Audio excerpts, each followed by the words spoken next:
श्रीमद्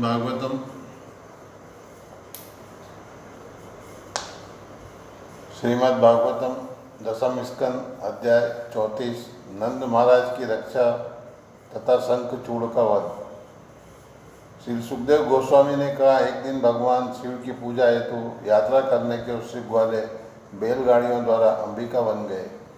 ये राजन वहाँ पहुँचने के बाद उन्होंने सरस्वती नदी में स्नान किया और तब विविध पूजा सामग्री से शक्तिशाली शिवजी तथा उनकी पत्नी देवी अंबिका की भक्तिपूर्वक पूजा की। ग्वालों ने ब्राह्मणों को गोवें, स्वर्ण, वस्त्र तथा शहद मिश्रित पकवान की भेंटें दान में दी। तत्पश्चात उन्होंने प्रार्थना की, हे प्रभु, हम पर आप प्रसन्न हो। नंद, सुनंद तथा अन्य अत्यंत भाग्यशाली ग्वालों ने वह रात सरस्वती के तट पर संयम से अपने अपने व्रत रखते हुए बिताई। उन्होंने केवल जल ग्रहण किया और उपवास रखा। रात में एक विशाल एवं अत्यंत भूखा सर्प उस जंगल में प्रकट हुआ। वह सोते हुए नंद महाराज के निकट अपने पेट के बल सरकता गया और उन्हें निगलने लगा। सांप के चंगुल में फंसे नंद महाराज चिल्लाए, कृष्ण, बेटे कृष्ण, यह विशाल सर्प मुझे निगले जा रहा है। मैं तो तुम्हारा शरणागत हूँ, मुझे बचाओ। जब ग्वालों ने नंद की चीखें सुनी तो वे तुरंत उठ गए और उन्होंने देखा कि नंद को तो सर्प निगले जा रहा है। अत्यंत विचलित होकर उन्होंने जलती मसालों से उस सर्प को पीटा। रुकाटों से जलाए जाने पर भी उस सांप ने नंद महाराज को नहीं छोड़ा। तब भक्तों के स्वामी भगवान कृष्ण उस स्थान पर आए और उन्होंने उस सांप को अपने पांव से छुआ। भगवान के दिव्य चरण का स्पर्श पाते ही सर्प के सारे पाप विनष्ट हो गए और उसने अपना सर्प शरीर त्याग दिया। वह पूज्य विद्याधर के रूप में प्रकट हुआ। तब भगवान ऋषिकेश ने इस व्यक्ति से, जो देदीप्यमान शरीर से युक्त उनके समक्ष सिर झुकाए सुनहरी मालाओं से सज्जित खड़ा था, पूछा। भगवान कृष्ण ने कहा, महाशय, आप तो अत्यधिक सौंदर्य से चमत्कृत होने से इतने अद्भुत लग रहे हैं। आप कौन हैं और आपको किसने सर्प का यह भयानक शरीर धारण करने के लिए बाध्य किया? सर्प ने उत्तर दिया, मैं सुदर्शन नामक विख्यात विद्याधर हूँ। मैं अत्यंत संपत्तिवान तथा सुंदर था और अपने विमान में चढ़कर सभी दिशाओं में मुक्त विचरण करता था। एक बार मैंने अंगिरा मुनि की परंपरा के कुछ ऋषियों को देखा। अपने सौंदर्य से गर्वित मैंने उनका मजाक उड़ाया और मेरे पाप के कारण उन्होंने मुझे निम्न योनि धारण करने के लिए बाध्य कर दिया। वास्तव में मेरे लाभ के लिए ही उन दयालु ऋषियों ने मुझे शाप दिया, क्योंकि अब मैं समस्त लोगों के परम दिव्य गुरु के पांव द्वारा स्पर्श किया जा चुका हूँ और इस तरह सारे अशुभों से मुक्त हो चुका हूँ। हे प्रभु, आप उन समस्त लोगों के सारे भय को नाश करने वाले हैं, जो इस भौतिक संसार से डर कर आपकी शरण ग्रहण करते हैं। अब मैं आपके चरण स्पर्श से ऋषियों के शाप से मुक्त हो गया हूँ। हे दुख भंजन, अब मुझे केवल अपने लोक वापस जाने की अनुमति दें। हे योगेश्वर, हे महापुरुष, हे भक्तों के स्वामी, मैं आपकी शरण ग्रहण करता हूँ।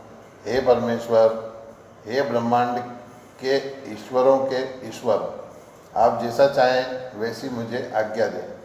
हे अच्युत, मैं आपके दर्शन मात्र से ब्राह्मणों के दंड से तुरंत मुक्त हो गया। जो कोई आपके नाम का कीर्तन करता है वह अपने साथ साथ अपने श्रोताओं को भी पवित्र बना देता है। तो फिर आपके चरण कमल का स्पर्श न जाने कितना लाभप्रद होगा। इस प्रकार भगवान कृष्ण की अनुमति पाकर सुदर्शन ने उनकी परिक्रमा की, उन्हें झुककर नमस्कार किया। तब वह स्वर्ग लोक के अपने लोक लौट गया। इस तरह नंद महाराज संकट से उबर आए। कृष्ण की असीम शक्ति देखकर व्रजवासी चकित रह गए। हे राजन, तब उन्होंने भगवान शिव की पूजा संपन्न की और रास्ते में कृष्ण के शक्तिशाली कार्यों का आदरपूर्वक वर्णन करते हुए वे सभी व्रज लौट आए। एक बार अद्भुत कौशल दिखलाने वाले भगवान गोविंद तथा राम रात्रि के समय व्रज की युवतियों के साथ जंगल में क्रीड़ा कर रहे थे। कृष्ण तथा बलराम फूलों की माला तथा स्वच्छ वस्त्र धारण किए थे और उनके अंग प्रत्यंग उत्तम विधि से सजाए तथा लेपित किए गए थे। उनके स्नेह से बंधी हुई स्त्रियों ने उनकी महिमा का मनोहर ढंग से गायन किया। उन दोनों ने रात्रि आगमन की प्रशंसा की, जिसका संकेत चंद्रमा तथा तारों के उदित होने, कमल की गंध से युक्त मंद वायु तथा चमेली के फूलों की सुगंध से मत्त भोरों से हो रहा था। कृष्ण तथा बलराम ने एक साथ आरोह अवरोह की सभी ध्वनियों से युक्त राग अलापा। उनके गायन से सारे जीवों के कानों तथा मन को सुख प्राप्त हुआ। जब गोपियों ने वह गायन सुना तो वे सम्मोहित हो गई। हे राजन, वे अपने आप को भूल गई और उन्होंने यह भी नहीं जाना कि उनके सुंदर वस्त्र शिथिल हो रहे हैं तथा उनके बाल तथा मालाएं बिखर रही। जब भगवान कृष्ण तथा भगवान बलराम स्वेच्छापूर्वक क्रीड़ा कर रहे थे और गाते हुए मतवाले हो रहे थे, तभी कुबेर का शंखचूड़ नामक दास वहाँ आया। हे राजन, दोनों को देखते देखते शंखचूड़ उन स्त्रियों को उत्तर दिशा की ओर भगाकर ले जाने लगा। कृष्ण तथा बलराम को अपना स्वामी मान चुकी स्त्रियां उनकी ओर देखते हुए चीखने चिल्लाने लगी।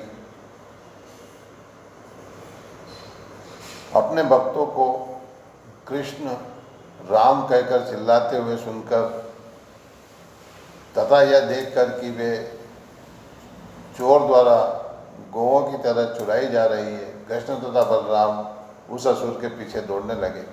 भगवान ने उत्तर में पुकारा, डरना मत।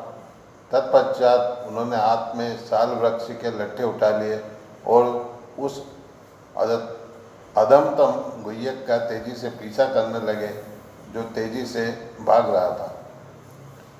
जब शंखचूड़ ने उन दोनों को साक्षात काल तथा मृत्यु की ओर अपनी ओर आते देखा तो वह उद्विग्न हो उठा और भ्रमित होकर स्त्रियों को छोड़कर अपनी जान बचाकर भाग गया। भगवान गोविंद उस असुर के सिर की मणि निकालने के लिए उत्सुक होकर जहाँ जहाँ वह दौड़ रहा था उसका पीछा कर रहे थे। इसी बीच बलराम स्त्रियों की रक्षा करने के लिए उनके साथ रह गए। हे राजन, शक्तिशाली भगवान ने दूर से ही शंखचूड़ को पकड़ लिया, मानो निकट से हो, और तब अपनी मुट्ठी से उस दुष्ट के सिर को चूड़ामणि समेत धड़ से अलग कर दिया। इस प्रकार शंखचूड़ असुर को मारकर तथा उसकी चमकीली मणि लेकर भगवान कृष्ण ने इसे अपने बड़े भाई को बड़ी प्रसन्नतापूर्वक गोपियों के सामने भेंट किया। इस प्रकार श्रीमद् भागवतम दशम स्कंद अध्याय 34 नंद महाराज की रक्षा तथा शंखचूड़ का वध नामक अध्याय के भक्ति वेदांत श्लोकार्थ पूर्ण हुए। हरे कृष्ण कृष्ण कृष्ण हरे हरे, हरे राम राम राम हरे हरे, हरे कृष्ण कृष्ण कृष्ण हरे हरे, हरे राम राम राम हरे हरे।